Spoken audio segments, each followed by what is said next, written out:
Livro Contos desta e doutra Vida. Do Espírito Irmão X. Capítulo 37. Médiuns espíritas. Você quer saber, meu amigo, a maneira pela qual os médiuns são interpretados na vida espiritual? Creio não tenhamos aqui qualquer diferença no padrão de aferi-los.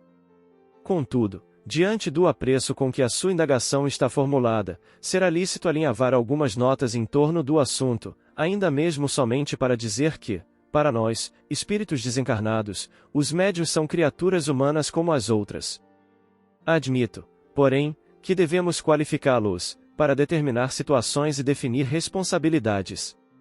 Em boa sinonímia, a palavra médium designa um intermediário entre os vivos e os mortos, ou melhor, entre os encarnados e desencarnados. Você não ignora que a existência de sensitivos habilitados a estabelecer o intercâmbio do homem com o mais além corresponde, em todos os tempos, a necessidades fundamentais da mente humana. Antigamente, eram chamados oráculos, magos, sibilas e pitonisas e achavam-se em Tebas, Jerusalém, Olímpia, Roma.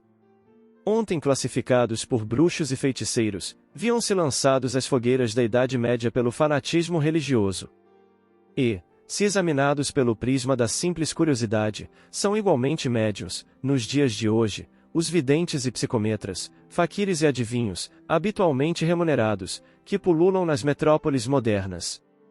À vista disso, presumimos seja recomendável denominar médiuns espíritas os medianeiros em tarefas nas casas espíritas cristãs, de vez que todas as pessoas que estejam agindo sob a influência dos que já se desenfaixaram do veículo físico são médiuns. Lutero, ouvindo vozes do mundo espiritual, era médium reformista. Teresa d'Ávila, relatando visões de outros planos, era médium católica. E ninguém pode negar que, em condições inferiores, quantos se movimentem, dominados por entidades perturbadas ou infelizes, sejam também médiuns.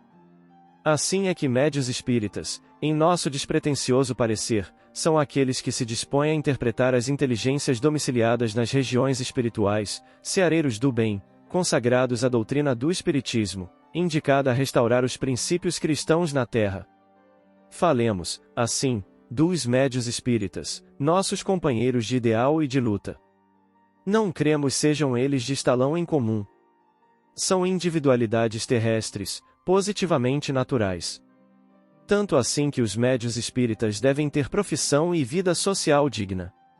Nada os impede de casar e constituir a própria família, quando desejem tomar compromissos no matrimônio. Não se lhes pode exigir certidão de santidade, entre os seres humanos de cujas características participam, entretanto, qual ocorre com todos os seres humanos responsáveis, são convocados a lutar contra as tentações que lhes aguilhoam a carne.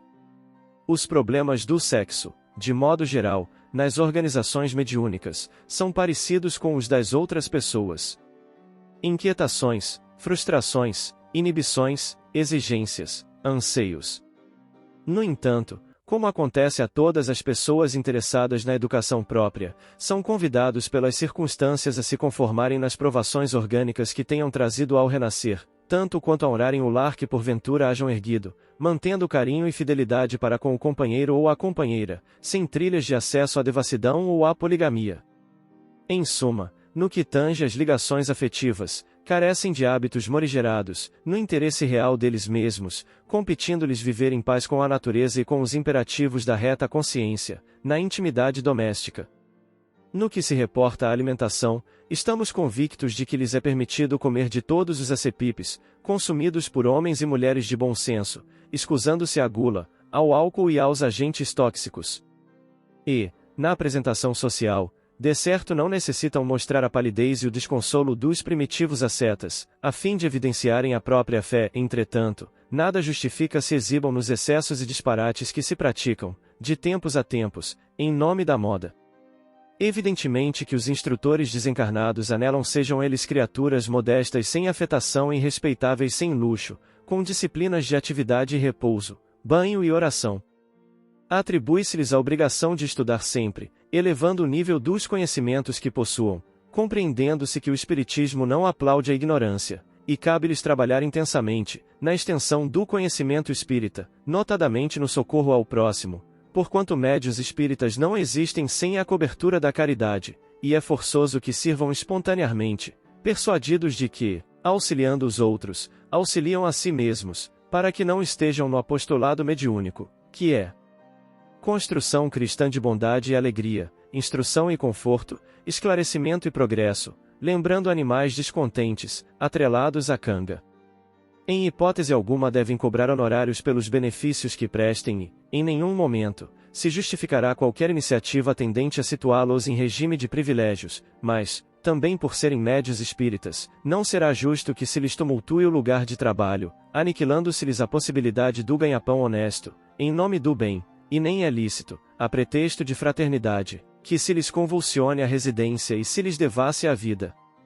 Por serem médios espíritas, não estão obrigados a fazer tudo o que se lhes peça, a título de beneficência ou solidariedade, e nem a assumir atitudes em desacordo com a própria consciência, para satisfazer ao sentimentalismo superficial, inferindo-se que pela mesma razão de serem médios espíritas é que precisam agir com segurança e discernimento, convictos de que não podem e nem sabem tudo, porque saber e poder tudo é apanágio de Deus.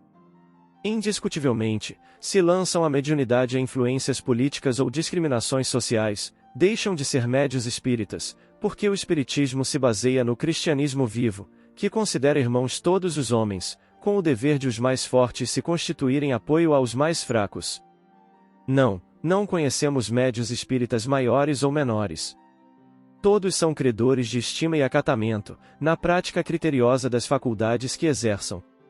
No dia em que os espíritas ou os espíritos intentassem estabelecer qualquer casta mediúnica, os médios espíritas desapareceriam, porquanto surgiria, em lugar deles, toda uma nobiliarquia religiosa. Todos sabemos que, perante os ensinamentos do Cristo, rótulos e brasões, comendas e apelidos honoríficos, embora respeitáveis nas convenções políticas do mundo, são, diante do Evangelho, autênticas patacoadas. E, quanto aos médios espíritas que se esforçam pelo engrandecimento da verdade e do bem, oferecendo de si quanto lhes é possível, em louvor dos semelhantes, tratemo-los com o apreço que nos merecem, mas fujamos de perdê-los com lisonja e idolatria. Se você encontra demasiada severidade em nossas opiniões, recorde o conceito do próprio Cristo, quando definiu o maior no reino dos céus como sendo aquele que se fizer, na terra, o servidor de todos.